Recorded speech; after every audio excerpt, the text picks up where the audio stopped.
안녕하세요. 반갑습니다. 이번 시간에는 카카오맵에 대해 알아보겠습니다. 저는 새로운 길을 갈 때마다 여행 같은 느낌이 참 좋습니다. 카카오맵이 없었다면 새로운 길이 즐거운 여행으로 기억되지는 않았을 것입니다. 이렇게 편리한 기능을 여러분도 잘 활용하실 수 있도록 설명드려 보겠습니다. 플레이스토어를 실행하시고 카카오맵을 검색하셔서 설치하신 후에 실행해 보겠습니다. 카카오맵을 가볍게 터치하시고 실행해 주시면 카카오맵에 지도 설정이 있습니다.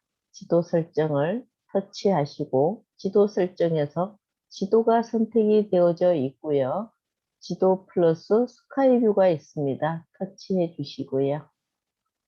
인공위성으로 촬영한 스카이뷰로 보실 수 있고요. 3D 스카이뷰로 보시게 되면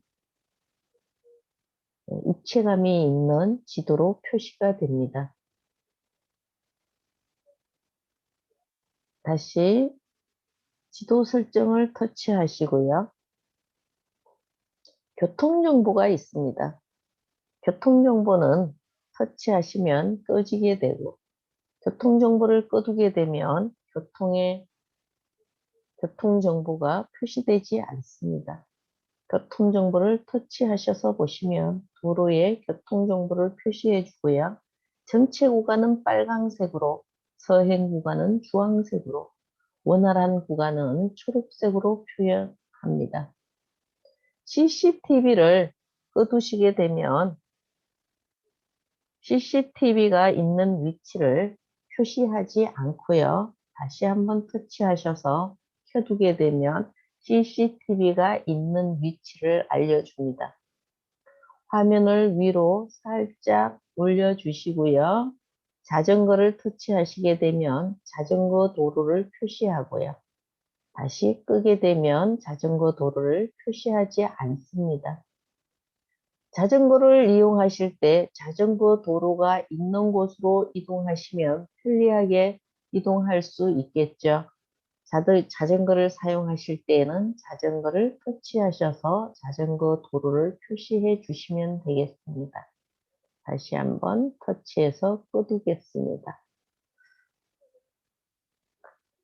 아래에 보시면 대중교통이 있고요. 내비게이션이 있고요. 주변이 있습니다.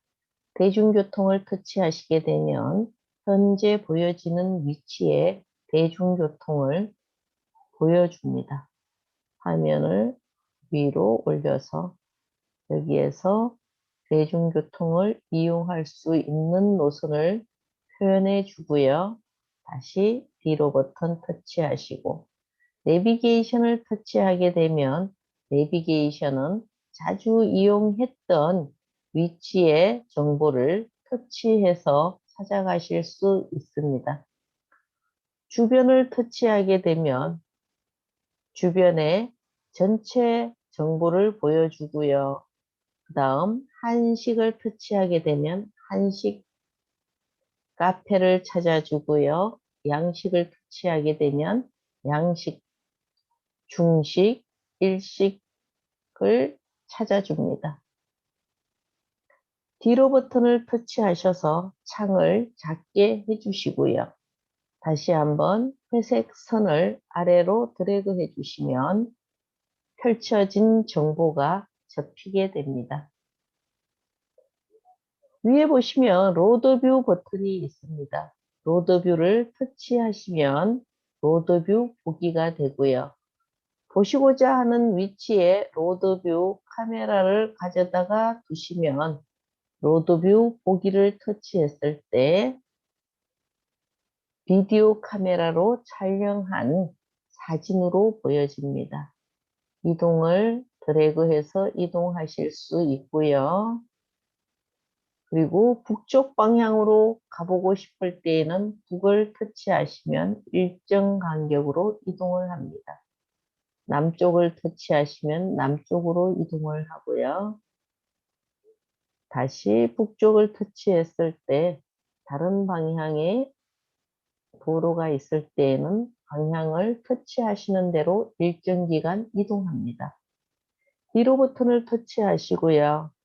로드뷰 버튼을 가볍게 터치하시면 한 파란색 선이 사라집니다. 파란색 선이 있는 위치만 로드뷰로 촬영된 구간이기 때문에 그 위치를 벗어났을 때에는 촬영 구간이 아니기 때문에 로드뷰를 표현해 주지 않습니다. 다시 한번 꺼주시고요. 길찾기를 하실 때 음성인식 기능을 활용하실 수 있습니다. 마이크를 터치하시고요. 동구노인문화센터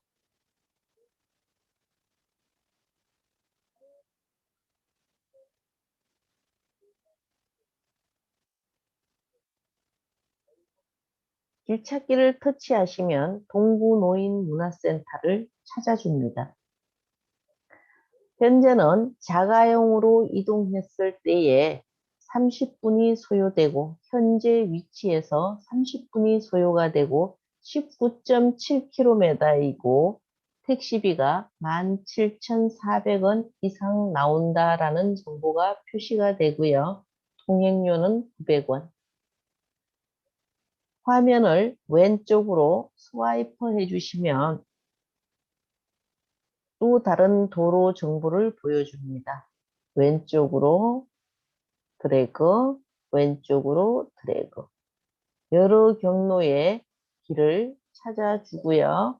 고속도로가 아닌 길을 찾아줄 때에 통행료가 없는 대신에 시간이 조금 더 소요가 된다라는 것을 알 수 있습니다. 오른쪽으로 드래그해서 제일 첫 번째 정보 30분 거리에 이 거리를 다른 시간대에 이동을 했을 때에는 몇 분이 소요가 되는지 검색을 미래 정보에서 보겠습니다. 시계 그림을 가볍게 터치하시고요. 30분 후에 출발을 하게 되면 28분이 소요가 되고 1시간 후에 출발하면 27분이 소요가 됩니다.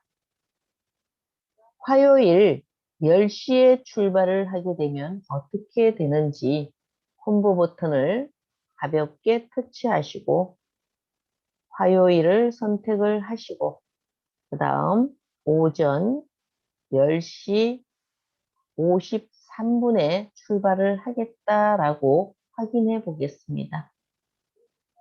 34분이 소요가 되고 그 다음 30분 후에는 34분, 34분, 34분이 소요가 된다라고 표시가 되어져 있습니다. 시간대별로 예상 시간이 다를 수 있으니 이동하는 시간대가 몇 시점인지를 잘 확인해 보시고 이동을 하셔야 약속 시간에 맞춰서 이동하실 수 있습니다. X 닫기 하시고요. 그 다음 대중교통이 있습니다. 대중교통을 터치해 주시면 대중교통으로 이동하는 시간은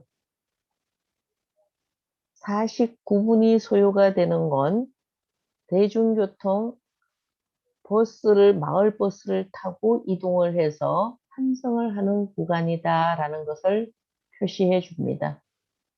버스를 탈 때 어느 쪽에서 타는지 어느 쪽이 상행선인지 어느 쪽이 하행선인지 구분이 안 될 때에는 버스 정보에서 버스 아이디 넘버를 보시고 정확한 넘버가 있는 정거장에서 버스를 타시면 실수가 없을 것입니다.